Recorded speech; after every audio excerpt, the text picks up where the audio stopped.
Okay, I'm okay if you don't come for the clinic, but you should practice at home. Okay? If you are not, you are accumulating the job to the end of the semester. This is something that you must be done. If you don't do it now, you will do it later. Okay? And your time is less and less. You have more work to do later on. Right? You have other modules as well. Okay? So do take the opportunity of the clinic to finish the exercise. Okay? And as I mentioned in the tutorial, like whatever you have learned in the lab doesn't guide you all the way to the end of assignment 2. What you have learned here is the components for assignment 2. But later on, you will use most probably the same amount of time to put them together. Okay, integration takes a lot of time. Okay, so week 11 is supposed to be the time for integration. By that moment, you should have no problem working on each individual devices, and your task is to combine them together. But by week 11, if you still have problem here, you see later on you may not be able to submit a complete job, a complete system. Okay? So at this moment, maybe you don't have too much work on other module, okay, spend some time here. So this is this one. And this is the main task for this week. Okay? You are learning cystic interrupt. Okay? So this one, okay, it's an interrupt, but after that, if you have this cystic interrupt in your system, it's just like you have a watch in your system. Okay? Because if you read the assignment 2, some parts are required the time requirements, like something the button should press twice within 1 second, or your 7 segments should count down every 1 second, or your LED should blink in 1 hertz, every 1 second. Those timing things are handled by cystic. You only can do this if you have a watch. Okay?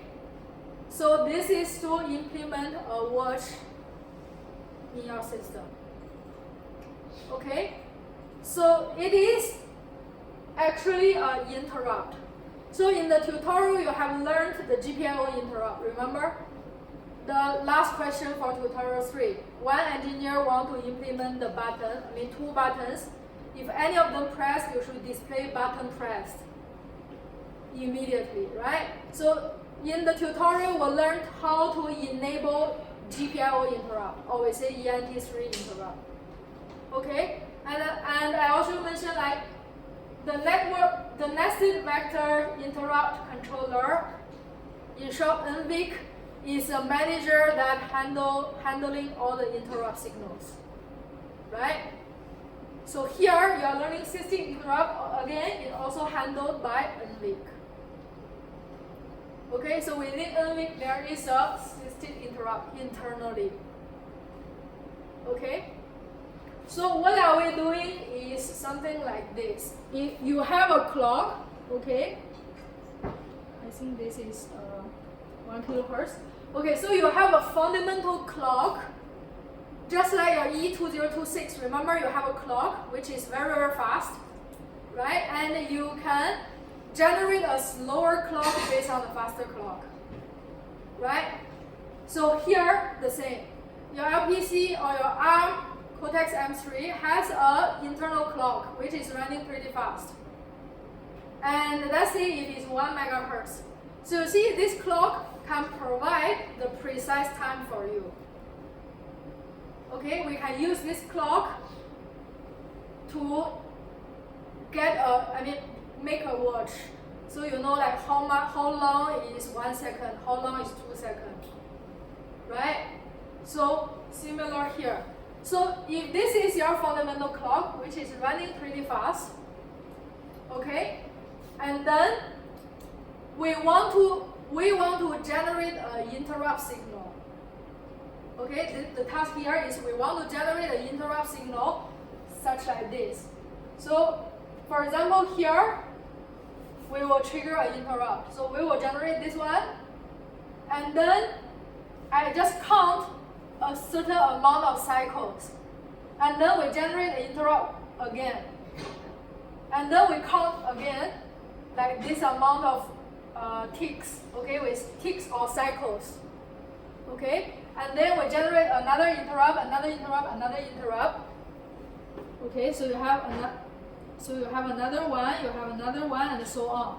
So can you see that this one is like a slower clock we created, right? So if we know the frequency of our fundamental clock, and if we define like how many ticks or how many pulses we want to count in between of this, we can generate a slower frequency clock, right? So this is we call systolic interrupt. So this is systolic interrupt. Okay. So just similar like your tutorial 3 question. Last one. Remember for GPIO interrupt. For GPIO interrupt, what you have done is. Maybe I show the slides. So tutorial 3, right? This one. So remember for GPIO interrupt, what we are doing is we enable the interrupt in NVIC. Under your main program, right? And then you did some settings for this GPIO interrupt.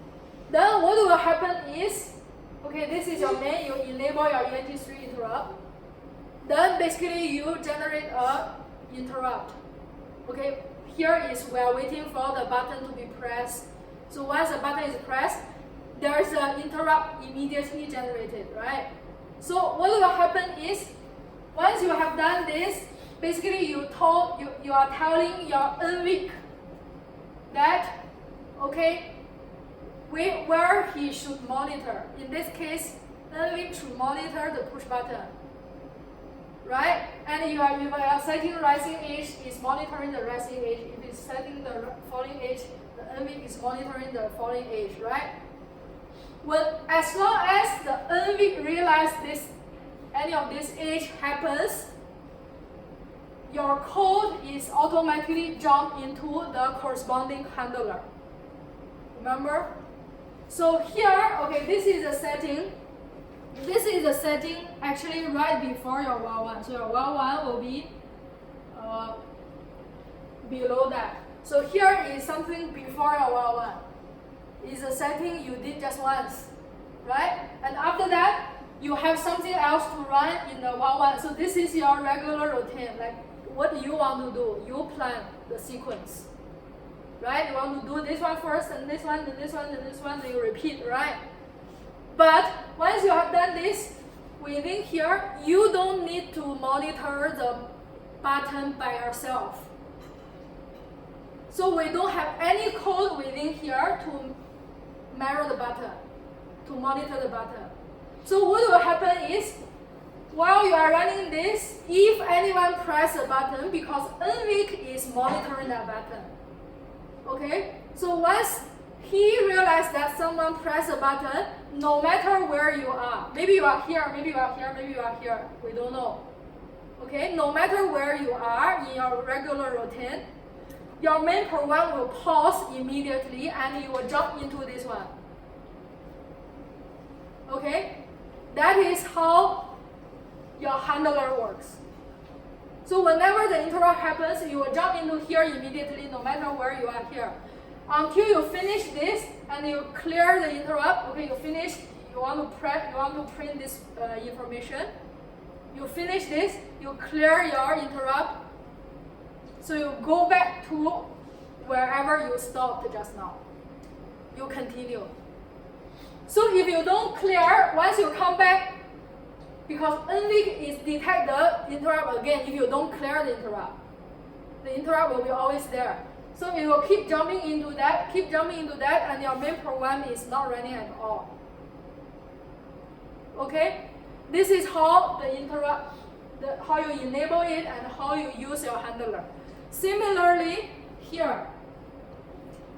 Okay, once we define like how many cycles we want to wait to trigger the next interrupt. So this is some settings you do before your while one.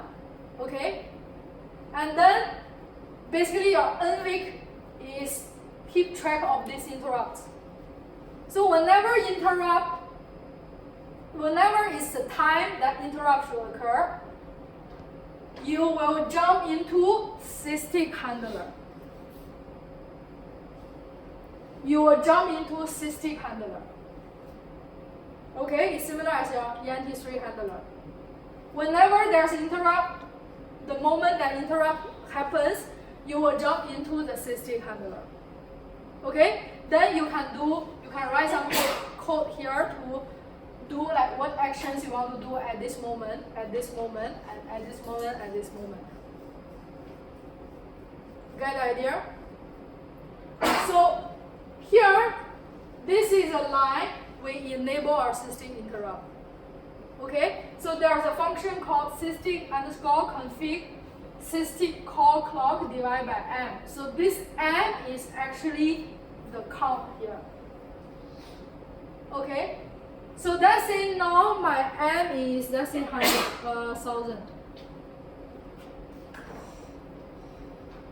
If I use, okay, so basically here will be 1 megahertz. Okay, so now let's say my m equals to 1,000. Can you tell me what's the time difference between these two interrupts?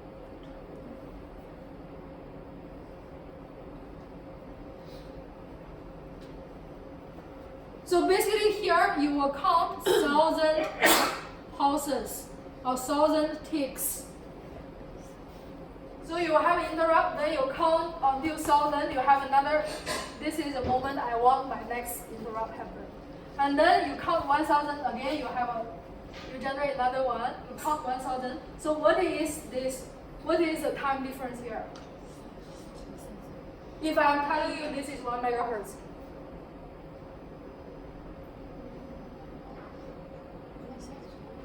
If this one is 1 megahertz, what's the frequency of this one? 1,000 times lower, right? So this one is 1 megahertz. What will be this one? How much hertz? 1 kilohertz. So this one will happen in 1 kilohertz. Then what's the time difference here?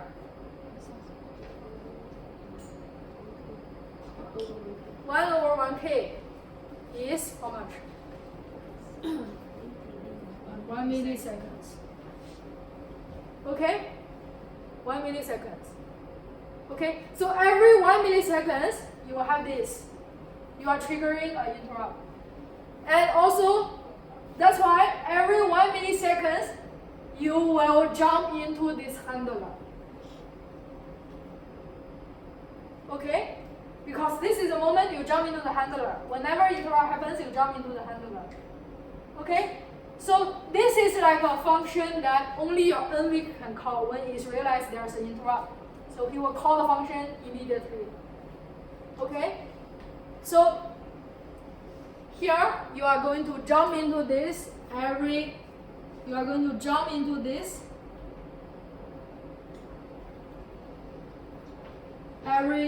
milliseconds. Okay? So if you change the number here, you will jump into this with different frequency. Okay, get the idea? So again, this line should be written inside your int main before your while one, right? And this one should be written before your int main. It's like a local function. Get it? So I will show one of the application. is your temperature sensor. Okay, let's say your task is to get the ambient temperature by temperature sensor. Basically, this is the device you want to use, right? So if you look at the jumper, this one you check by yourself, okay? So, and then this is a schematic. Okay, and then here, this is the header file that your library provides, right? So let's look at what function you have here. So inside the header file, you will see these two functions. Okay, by the name you can tell this is an initialization function. This is temp read, means this function can give you the temperature reading, right? So later, if you are using it, this one should be written before your while1. This one should be written inside your while1. Okay, so no problem for that. But look at this. You see, unlike your 7 segment, which is required void, return void, this guy requires something to pass into the function. Can you see that? So basically, this one requires, you see the name, get msticks. This one requires something about the time. Okay? So why is like that? So this, okay, so let's introduce how temperature sensor works. You have one IC, and I say this is temperature sensor. It's not smart that it tells you what's the temperature in directly, right? This chip, you only have those pins, and you can only measure the current or voltage of those pins. You cannot get the temperature reading directly. Let's say you measure the pins, can you get 23 degrees? No. Right? It's not intelligent like that. Right? So whatever output from the temperature sensor chip is an electrical signal. Okay? So your actual output from temperature sensor is actually a pulse train. It's a lot of pulses like this. So if you measure the output of your temperature sensor chip, you can see the pulses outputting from the chip. Okay? So this output is actually related to the temperature information. Okay? So the relationship is the period of your pulse train. This T, okay, let's say this one is T1. This one actually has the relationship with the temperature. Okay? So let's say now the ambient temperature is 23 degrees. You get a pulse train. If you measure your IC, you will get a pulse train. Okay? And later on, let's say the temperature increase to, let's say, 30 degrees. You will still get a pulse train, but with different value of the period. Get it? So your temperature is actually a function of period.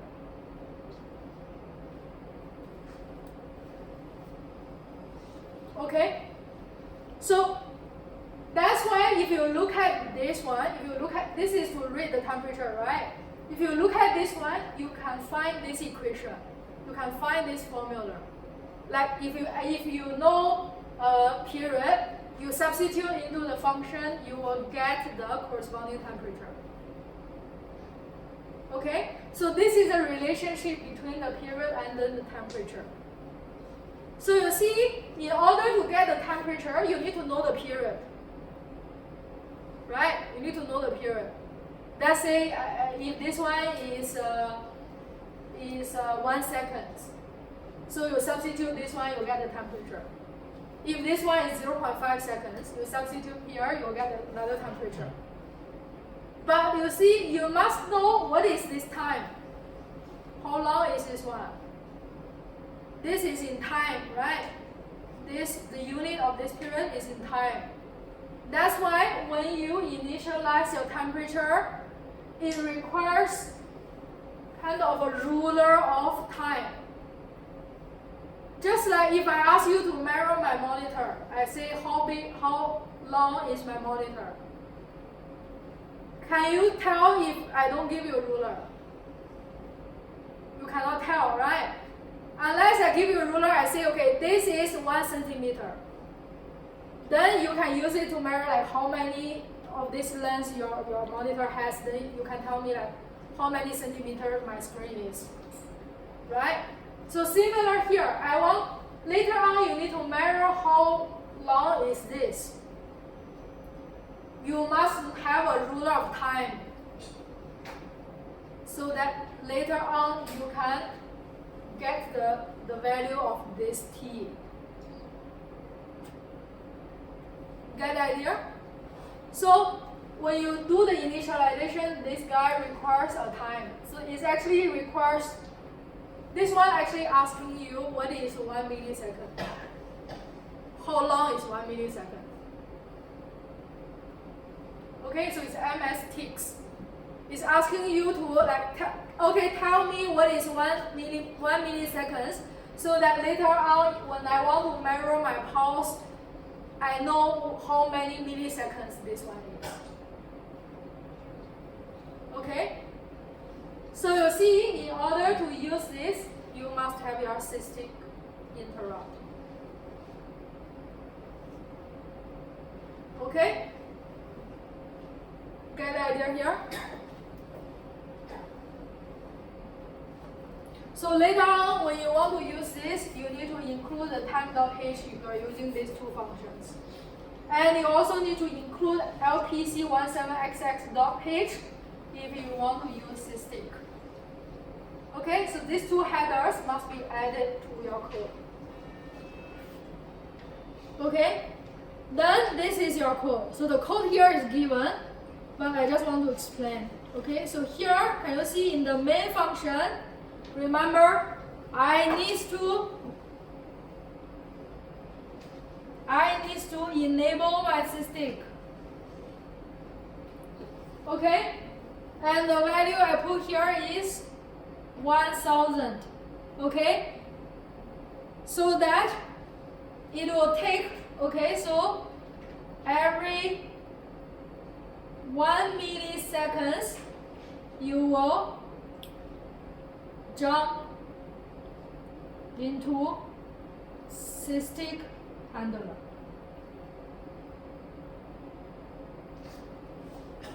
Okay? So this one determines how frequent you jump into the cystic handler. Okay, and this is my cystic handler.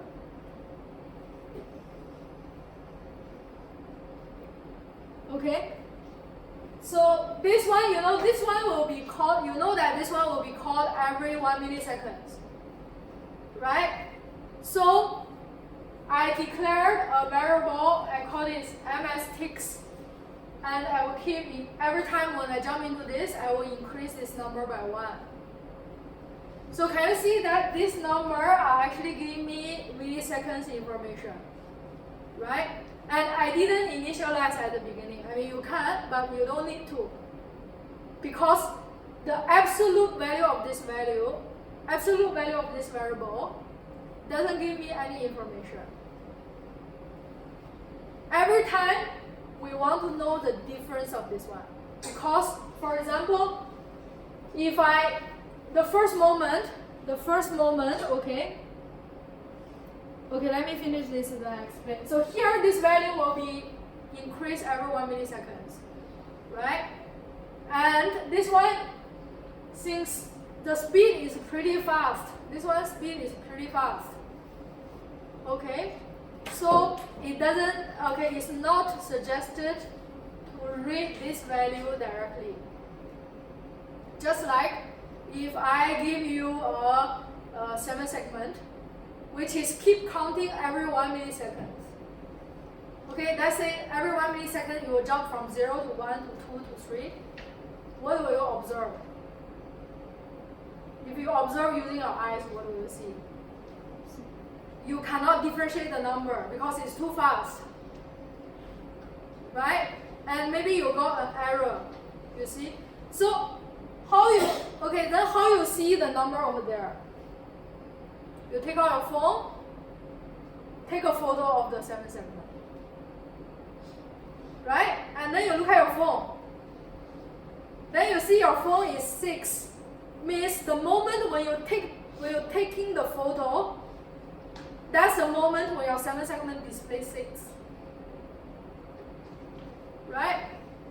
So same thing here. We don't suggest you to read this number directly. Okay? So we have another function. Can you see this one? It's a get ticks. Okay, it's the same type as this variable, but doing nothing but just return this value. Okay, so this is like a screenshot of this number. Okay, so every time if you want to know this number, we don't call this and we don't want to see this. We see this. We see get ticks. Okay, so get ticks will return you the value of here, but you are not reading this directly. You are reading this indirect. Okay, so later on in your program, okay, how to use this is, for example, I want to know, for example, I have 2 events. I have like a button press. Okay, I have like a button press. I have another event, let's say RGB turns blue. Okay, and in between, okay, this is your while one, that's it. And you have other code here. Okay, so let's say you have something running here, and here you check whether a button is pressed or not. Or okay, let's say use another one. Let's say you are playing song. Okay, and here you do something else, and then you turn your RGB into another color, right? Let's say if you want to know the time between here and here. Okay, because you see, without this you won't know. You don't know how much this line will take, how much this line will take, how much this line will take. Okay, so let's say I want to know the exact number. How much time I spend between this. Okay, what you could do is, here you can do get ticks. Okay, so you have T1, you are get ticks. So basically after you play the song, you check this value. You check this value. Right? Check here, equivalent to check here. Right? So here you will get the number. This guy's number. Okay? Let's say, turns out you get T1 equals to 1, 2, 3, 4, 5. I don't know, any arbitrary number. Okay? And then this one, okay, let's say after this one, you can do T2 equals to get ticks again. And then you will get another value for T2. So let's say T2 becomes 4,000. Maybe 40,000. Okay? So you see, the difference between here will be the time between here. So this is like the action that you look at your watch. And this is the moment you look at your watch again. Then you minus this value from here. That's how much milliseconds spent between here. Get the idea? So this is how you use get ticks. This one is like looking at the watch. Check the time. Check the time. Okay? And you see the absolute value of this one initially doesn't matter. Okay? I just care about the difference, because every time when you keep track of something, you have a starting point, you have an ending point. So you just get ticks. Okay, look at your watch at the beginning, look at your watch at the end, then you calculate the difference. The absolute value doesn't matter. Get idea? So this is how you use get ticks. Okay, so I'll talk about this in the next example. But here, basically, this guy, because now we want SysTick because we want to initialize our temperature sensor. Okay, so here your temperature sensor, you will give get ticks to this function, so that basically you pass a ruler to your temperature, telling him like, how long is 1 millisecond. Okay, and then these are something you need to write before the 1. Okay, and then inside here, can you see that I'm using the function? Okay, so here let me use another color. You have temp init. This is for temperature, and you have this one. Sorry, this one. Sorry, here. Temperature read. These are the two functions provided by the library for temperature sensor, right? Initialization, put it in front of the one, and here you have a variable. Okay, I declare a variable to get the return value from this function. Okay, and before that I declare this variable as this type, because if you look at your library, the return of this function is 32-bit integer number. Okay, you must have the same type matching the function, the equation. Okay, so this guy is basically holding the return value from this function, and I'm printing it on the software. So software, there's a console window that you can print things over there. And can you see that this is a value from here. Okay, this value, this one. I divide it by 10. Okay. That is because let me show you the code. So this one, temperature.c. Okay, so this is the initialization function. This is temp read. So can you see here? The description read temperature returns 10 times of the temperature. 10 times of the temperature in Celsius. So if the current temperature is 22.4, it will return 224. So this actually allows you to have the decimal point of your temperature. Your accuracy will be 1 decimal point. Okay? Because you see the return is an integer. If you don't output 10 times, you don't have the accuracy up to 1 decimal point. Okay? So here is the time rate. So if you look at here, I see the relationship between the pulse rate and the temperature is here, right?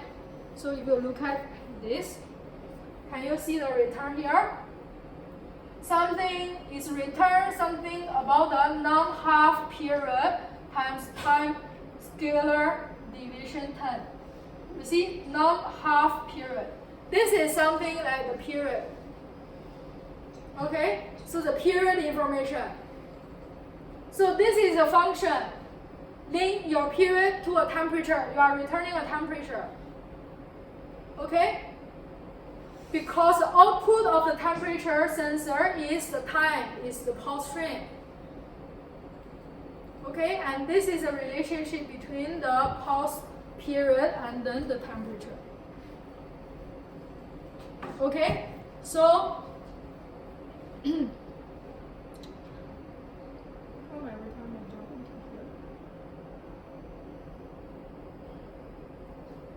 so this is a code to return the value of the temperature. Okay, so you should be able to see the temperature in the console. Okay, so this one, okay, you can erase this one. Okay, so let me show you the code. The code is already given.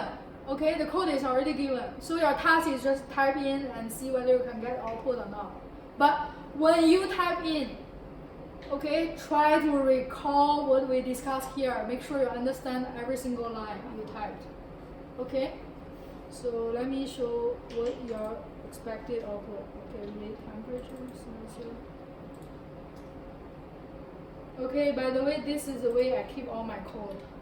I have code for each exercises, so every time I just copy over.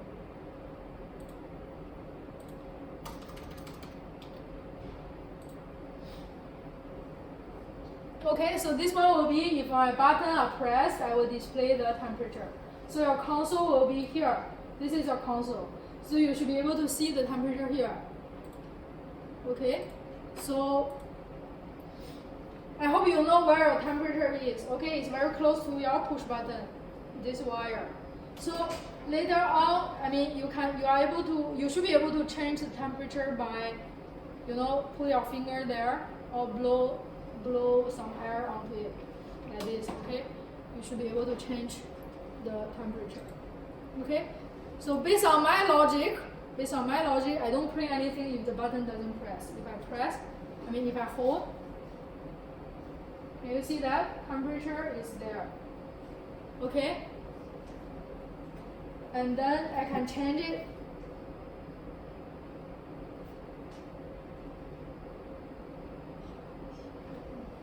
Right? It's increasing. It's not that sensitive, but you can see the value is changing. Okay? So the code here is given. Okay? So maybe I move on, okay, because the code is given later, I will just type in.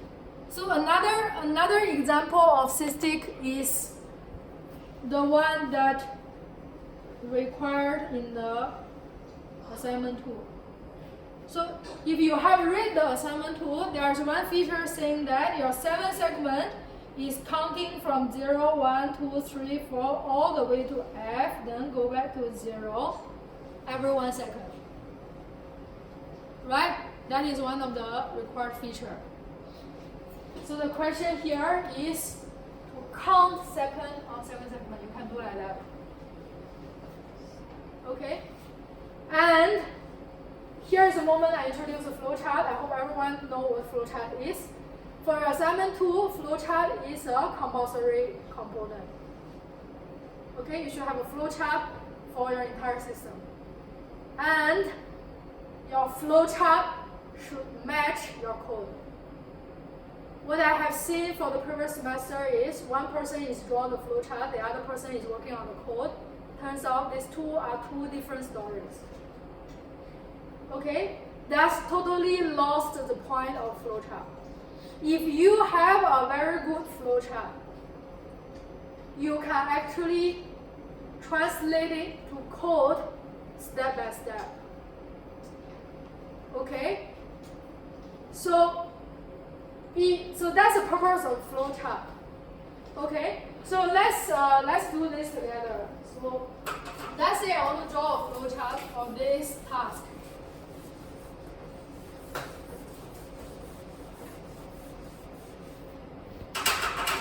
Okay, I want to draw a flowchart for this one. Count second on 7 segment. Okay? So while I'm drawing flowchart means we are discussing about the logic. Logic, okay? So don't tell me like what's next. If my question is what should I write here, you say okay, call the function. That is not the logic at all. Okay, call the function, that's code. That's not logic. So at the beginning, what should you do?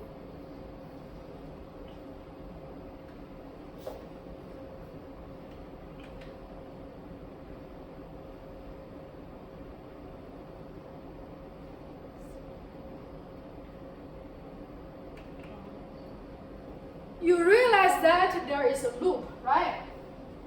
There is a loop, right? And before your loop, there must be some initialization thing, right? Always like that. So, okay, you have an initialization. So what should you initialize at the beginning?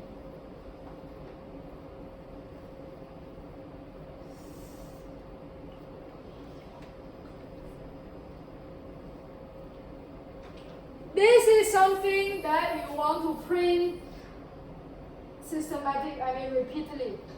0, 1, 2, 3, 4, F all the way to F, then 0, 1, 2, 3, 4 all the way to F, 0, 7, 1, 2, 3, 4 all the way to F, right? This is the constant pattern, right?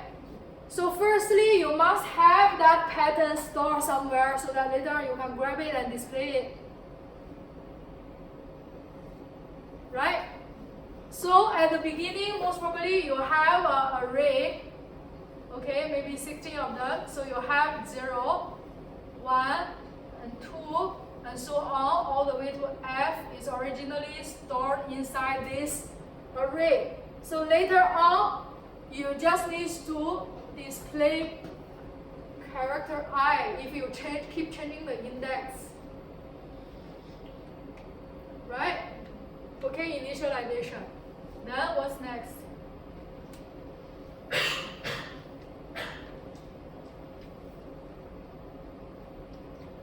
What other initialization you do? Which is the first letter you want to display? Then what is the value of I at the beginning? Equal to 0.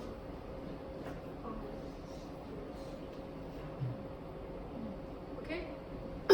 I'm showing how to solve a problem systematically.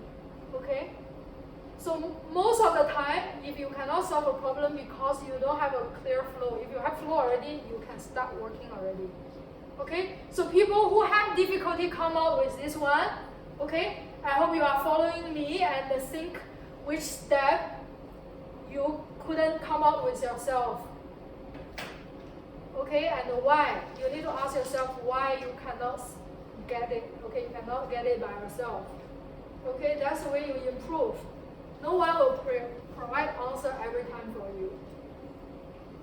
Okay, so you have something like initializations, and then what's next?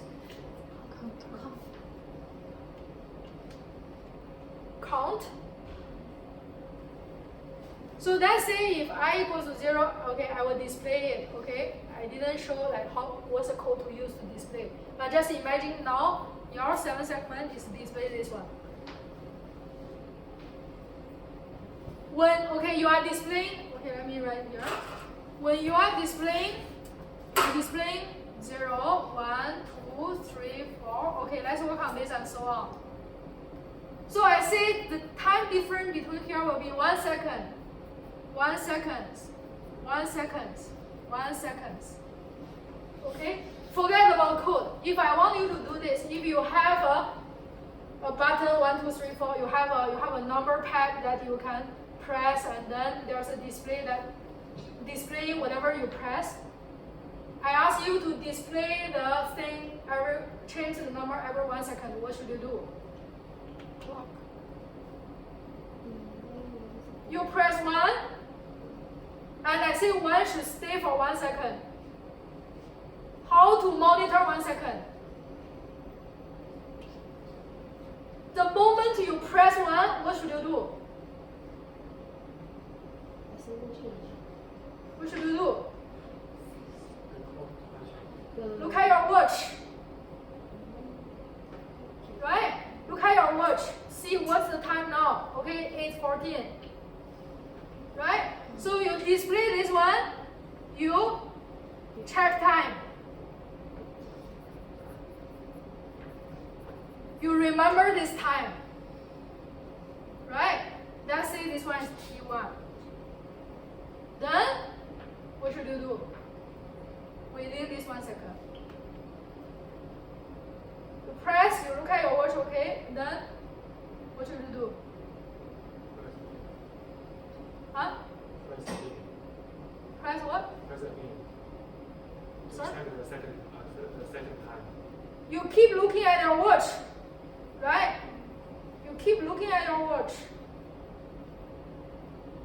Okay, think about this question in common sense, right? I ask you to change the number every 1 second. How to do that? When you first key in the number, you look at your watch. Okay, this is the starting point. Remember that. And then, within this 1 second, are you looking at your watch? No? You keep keep looking at your watch. Why you don't look at your watch?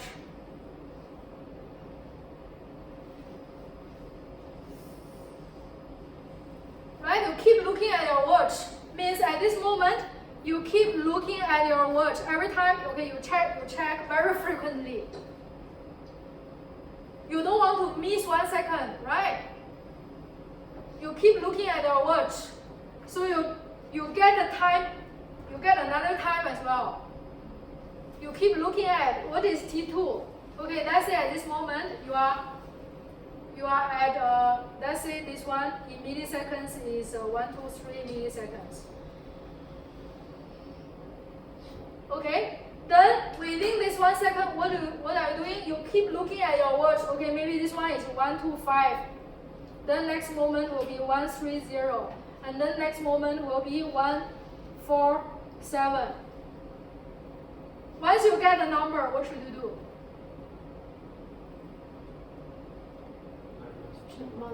Minus your T1. Right? Minus your T1. So you are keep checking. Every time you get a new T2, you do T2 minus T1. Correct? And what value, why you want to do this?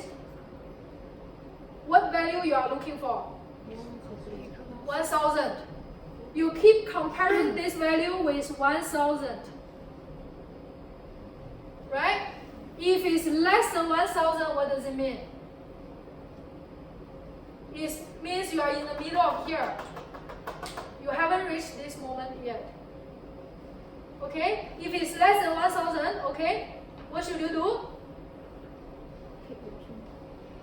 You do nothing. You keep the same number displaying over there.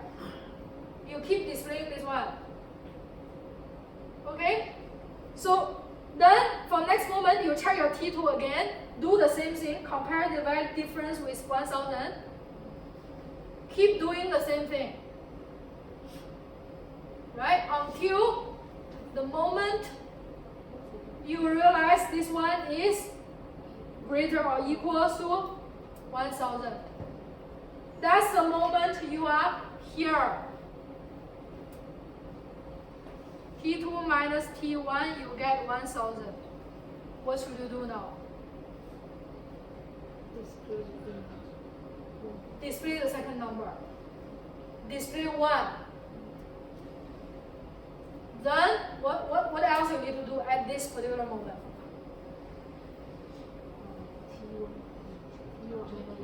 You see, whatever process you have done within this moment, you want it to be repeated. Right? You want to repeat. That's how people write a code. You don't want to create many different cases and they only get used once. Okay, I do have students in assignment 1 give me 16 cases. Remember assignment 1? I say you are putting number to the buffer, you do the calculation. Right? There are cases when the buffer is not filled up yet.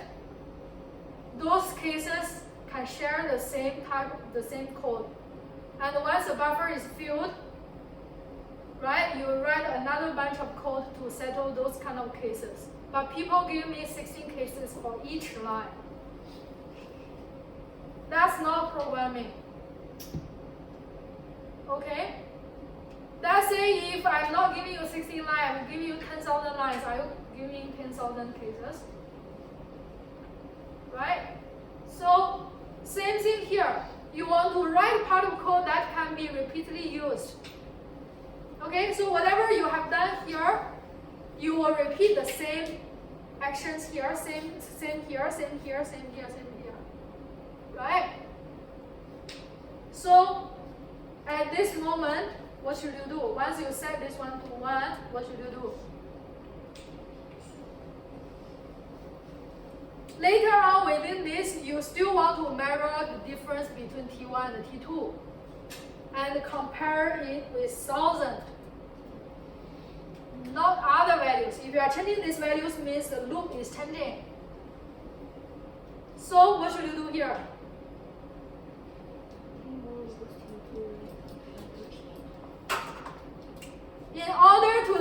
still use T2 minus T1, you are checking the condition with 1000.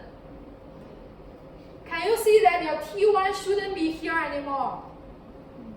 Your T1 shouldn't be here. Where your T1 should be? Here, right? So here is the moment you update T1. You don't need to care about this time at all. Once you change the number, you see, oh, this is now 8:21. This is my new start. Okay? So you are moving your T1 from here to here, and then here you keep monitor the time and give the value to T2. Then you can check the same condition, compare the difference with 1000, right? Then here, once you reach here, same thing, move your T1 here, then keep monitoring your T2. And once you reach 1000 here, move your T1 here, you see, and then get the new value for T2, and so on. Right? So you see this process can be repeatedly doing. Okay? So for flowchart here, imagine now you are displaying 0. You are displaying 0. What should you do? Let's write this one. I mean, go through the same process and write this one. When the first time you display 0, what should you do? Check time and give the value to T1. Right? So T1 get a new value. How to get the time using SysTick?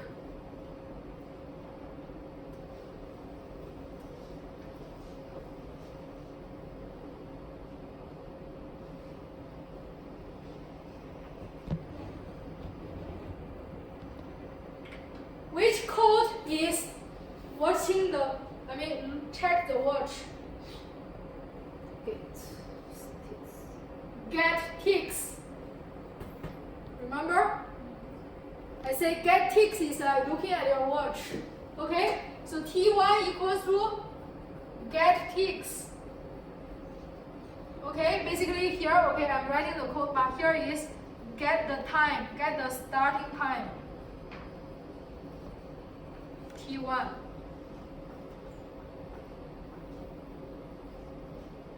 Okay? What's next? So your T1 is here. And let's say here, okay, you are displaying 0 now. What's next?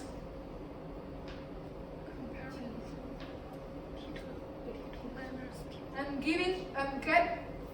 looking at watch again and assign to T2, right? So here, T2 equals to get ticks. Okay, so this is basically to get the current time. The time at this particular moment. Okay, T2. What's next? You check the condition. Right? You check the condition T2 minus T1. You are checking the value whether it is equal to 1000 or not, question mark. If it's no, okay, if it's no, what should you do? If it's no, means you haven't reached here yet. What should you do? You keep checking the current time, right? That's why you go back here. Okay? You keep looping here to check the time for T2 until you reach 1000. What should you do? Once you are here, you display the new character, right? So you do I++. Right? You increase your I, you will display the next one, right? And then what's next? You update your T1, which is, can you see that you are repeating this one?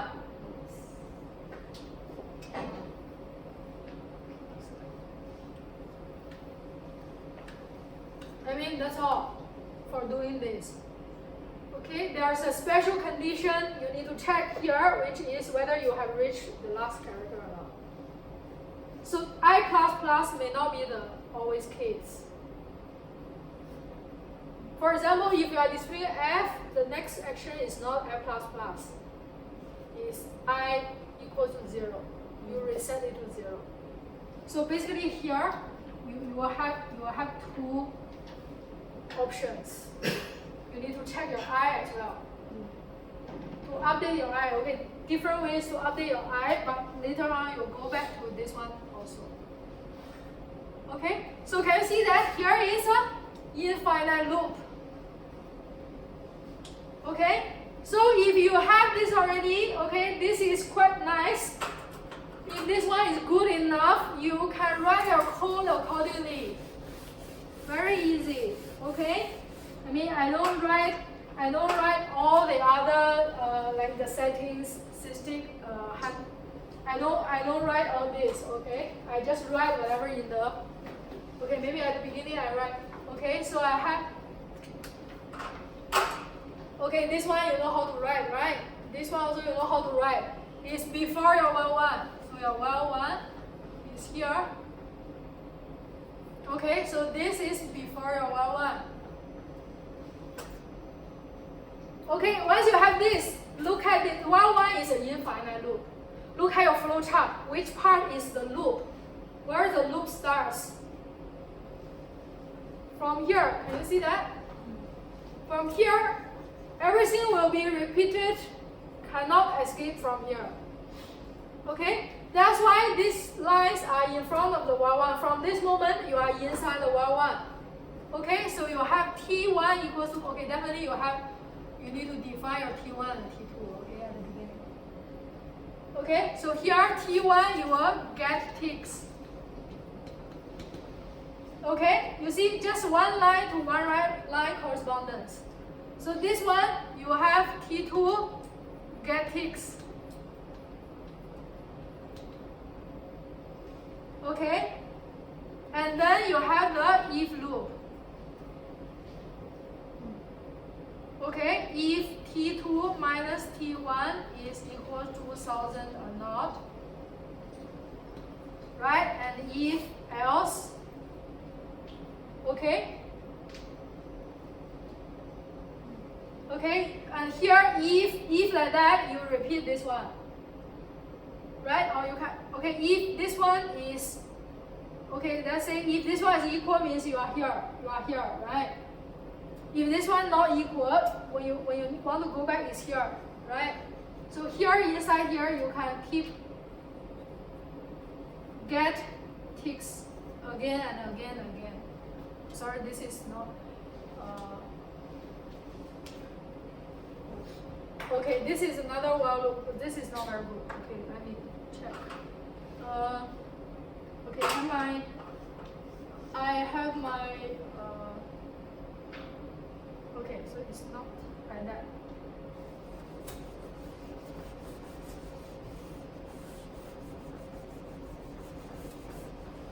Okay, you have your T1 here. This is a while one, but can you see that this one also a loop? This one also a loop.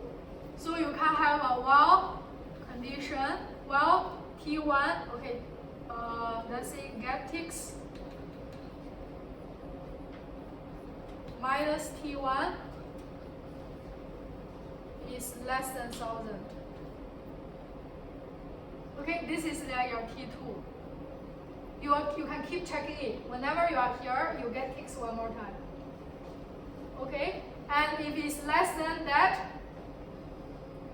okay, what you could do is you could keep displaying. Okay, here will be display character I. Okay, you should use the 7-segment display function here.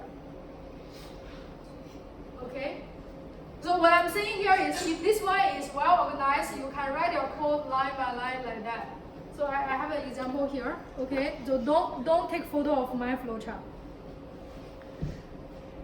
Okay, this one is a little bit different because I separate this one. I separate this one out of the loop.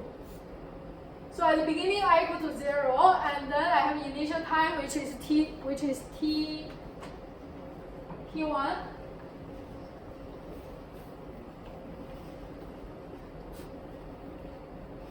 Okay, don't take photo of my flowchart. Okay, so here is your t1. Then here is your t2. Okay, so here you will get t2 minus t1. And if it's less than reaches 1 second, no, you will display the current character. And you keep monitoring the time, keep monitoring the t. Okay, unless you reach the time, you update your t1 again. So here I separate the t1 here, because this one can translate to code very easily. You see, this one will be out of my while one, out of my loop. Right? Your loop starts from here for this flowchart. Okay? So this will be the first line of the flowchart. Here is the if condition. If else. Okay, they will go back to the same line. So the code will be something like this. So can you see that this one is my first line? This one is the first T1. Then this one will be T2. You get ticks again. Then you check the time. Is it reaching 1000? If it's no, you display your letter. Else, you update your T1 again. And then here I have another if else loop to check whether I reach the last character or not. If else, then after that, okay, after that, can you see that? I'm going back here.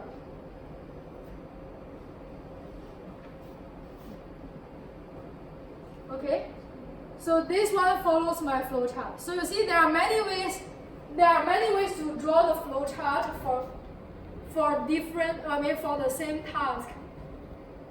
Okay, but some of them may be easier to convert to code, some of them may not. Okay, this one is not that straightforward. This one is quite straightforward. Okay, but you can only translate this one to code if your flowchart is good enough. Okay, so use this opportunity to practice your logical mind and to practice the flowchart. Okay, so if you can do that, you finish part of your assignment. Okay, so this can be the starting point. You can add in other devices from this one. Okay, so before I get to that, so there are a few slides here. Okay, so the main task for this week is SysTick. So the 7-segment display is a compulsory task you must finish by this week. Okay, you must finish by this week. Make sure that so that you understood how to do 7-segment, how to use SysTicks. Okay, and there are a few exercises you can leave to the next week. Okay, so there are, for example, this one is to provide composite light to ambient light LED array. So to use this, you need the light sensor, you need an LED array. Okay, so they are using a similar way. You need to check the jumpers. Okay, double check the jumpers. Maybe it doesn't require any modification from the default, but it's better to double check. And you need to check the library, what kind of functions available, and then how to use them. Okay, and then another example is display the accelerometer's readings on OLED screen. So here you have the accelerometer, you have the OLED screen. So basically, if you can finish all these exercises, you know how to use all the individual devices. Okay, and some of the devices using I2C protocol. Okay, so I will explain how I2C works next week. But if you want to use this, similarly as your SPI, you need to copy this init I2C from demo to the code that you want to run and call it in the main function. Okay, and in the header, you need to include the LPC17XX underscore I2C.h as well. Okay, similarly as your SPI. Okay, and then, okay, I'll explain how this works later on. So these are the exercises. So you can leave the last two next week, okay, but make sure you finish this one by this week. Okay, so I leave the rest of the time, let you try this one. Okay.